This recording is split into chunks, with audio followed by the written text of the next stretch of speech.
Economist কেন racer হইলো? এখানে ইউএইতে বাংলাদেশিদের সবাই লেবার হিসেবে দেখে, তো একটা রেসিং ড্রাইভার এসে ওদের সবাইকে হারিয়ে you have to keep winning, যে সব সময় জিততে পারে সেই আসল জয়ী বাংলাদেশের জন্য। আসসালামু আলাইকুম ভাইয়া। ওয়ালাইকুম আসসালাম। আপনাকে অসংখ্য ধন্যবাদ। মাল্টিব্র্যান্ডের ব্যানারে আপনি ইউএ টুরিং কার চ্যাম্পিয়নশিপে ফার্স্ট হয়েছেন জি। এবং খুব মজার বিষয় হলো আপনার সাথে দ্বিতীয় জনের অনেক ডিফারেন্স ছিল। জি। এই জেতার যে মুহূর্ত, এটা আপনি যদি আমাদেরকে একটু বলতেন। এটা একটা অন্যতম ফিলিং। আসলে কোনো চ্যাম্পিয়নশিপ জিতাই অনেক কষ্ট, যেটা রেসিং এ হোক অথবা অন্য কোনো স্পোর্টে হোক। এটার পিছনে অনেক সাধনা, অনেক অনুপ্রেরণা থাকতে হয়, তখনই মানুষ পারে। তো ওরকম সাধনা ছিল এবং ওরকম অনুপ্রেরণাও ছিল এটা জিতার পিছনে বাংলাদেশের জন্য।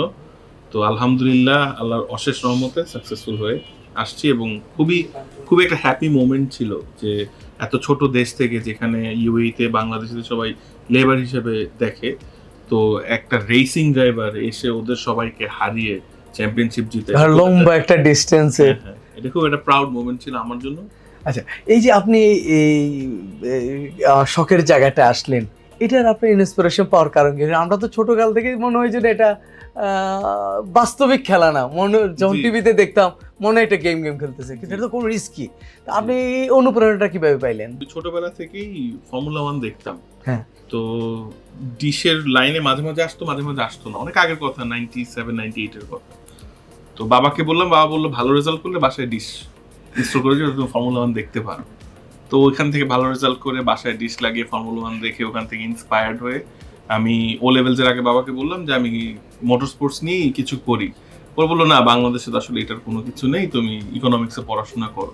কিন্তু পড়াশোনা করে নিজে যখন আর্ন করা শুরু করলাম, তখন চিন্তা করলাম এখন আই শুড ডু ইট। এখন নিজের টাকা আছে, কারো কাছে হাত পাততে হবে না, আই শুড ডু ইট। তো আই স্টার্টেড ডুইং ইট। তারপরে আলহামদুলিল্লাহ 1-2 বছর লেগেছে, বাট সাকসেস। তার মানে আমরা ভবিষ্যতে এমনটা শুনবো যে ইকোনমিস্ট কেন রেসার হইলো, এটা হইতে পারে। আচ্ছা, আপনার ফিউচার প্ল্যান কি, যে রেসিং এর এই কম্পিটিশনে আপনি অ্যাটেন্ড করতে চান? বা আমরা তো 2024 সালে ওয়ার্ল্ড কাপ খেললাম বাংলাদেশের হয়ে। আমরা 7 থেকে 8 জন গিয়েছিলাম, বিভিন্ন ক্যাটাগরিতে ওয়ার্ল্ড কাপ খেলেছি, রেসিং এর ওয়ার্ল্ড কাপ। তো 2026-এ আবার ওয়ার্ল্ড কাপ হবে। আমরা চাচ্ছি আরো বড় একটা টিম নিয়ে যেতে। এর মধ্যে অনেক ইয়াংস্টার্স উঠে আসছে আমার প্রশিক্ষণে এবং আমাদের যে অ্যাসোসিয়েশন আছে ওটার প্রশিক্ষণে।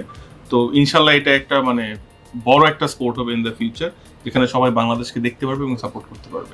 আমরা কাপল অফ ইয়ারে যেটা দেখতেছি, স্পোর্টস ফিল্ডে বাংলাদেশ এক এক ফিল্ডে খুব ভালো করছে। জি। ইয়াং জেনারেশনটা খুব আগে আসতেছে। এই ইয়াং জেনারেশন যারা আছে, যারা আপনার দিকে তাকিয়ে আছে, মুখিয়ে জি, আছে, জি। নতুন একটা ফিল্ড, তাদের জন্য আপনার স্পেস কে থাকবে? আমি সবসময় বলবো যে প্রথমে ভালো করা যায়, প্রথমবার ভালো করা যায়, কিন্তু ভালো করার ধারাবাহিকতাটা ধরে রাখতে হবে। You have to be persistent. মানে একটা রেস জিতলাম, এরপরে আমি একদম সুপারস্টার, আমি আর কিছু পারি না, এভাবে হলে হবে না। You have to keep winning, যে সব সময় জিততে পারে সেই আসল জয়ী বাংলাদেশের জন্য। এটা আমি মনে করি। আমি একটা বিষয় যেটা আমার খুব কিউরিয়াসিটি আপনার কাছে জানার, যে আপনি যখন জিতলেন বা জিততে যাইতেছেন, কার চেহারাটা ফার্স্ট খেয়াল পড়লো যে আমি ওনাকে আমি ফলো করেছি, অথবা একটা অনুপ্রেরণা পেয়ে?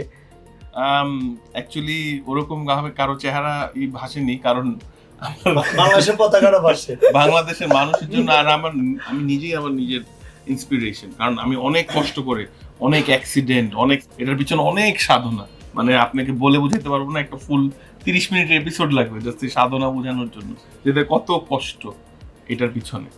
এটা কি অনেক মেহনত করতে হয়, প্র্যাকটিস করা লাগে? স্পেশালি লাইফ রিস্ক থাকে, ইনজুরি, আমাদের টিনেজরা যদি কেউ যারা এই বিশ্বঙ্গনে আসবে, আগে জাতীয়ভাবে কাজ করবে, তারা কোন বয়স থেকে টার্গেট করবে বলে মনে হচ্ছে আপনার? যদি এটার তো 3টা ধরন আছে, একটা হচ্ছে ফর্মুলা রেসিং, একটা টুরিং কার রেসিং, আর একটা হচ্ছে র্যালি। জি। যদি র্যালিতে আসতে হয় তাহলে 5-6 বছর থেকে ট্রেনিং শুরু করতে হবে ওয়ার্ল্ড লেভেলে ভালো খেলতে হলে। যদি টুরিং কার আসতে হয় 12-13 বছর থেকে শুরু করতে হবে। যদি ফর্মুলাতে যেতে হয়, ফর্মুলা 1, তাহলে 3 বছর বয়স থেকে ট্রেনিং শুরু করতে হবে। একবারে জন্মের শুরু থেকে। আচ্ছা, মাল্টিব্র্যান্ড, আজকে আপনার মাল্টিব্র্যান্ডের পদচারণা আমাদেরকে খুবই বিমোহিত করেছে। আমরা খুবই আনন্দিত, আপ্লুত। এবং আজকের আপনার যে সফলতা, আমরা চাই এই সফলতা আরো উত্তরোত্তর বৃদ্ধি পাক এবং আমাদের দেশের সুনামটা, আমাদের পতাকাটা আরো বড় হোক। আপনার জন্য শুভকামনা রইল। অসংখ্য ধন্যবাদ আপনার আসার জন্য, আমি ভাই।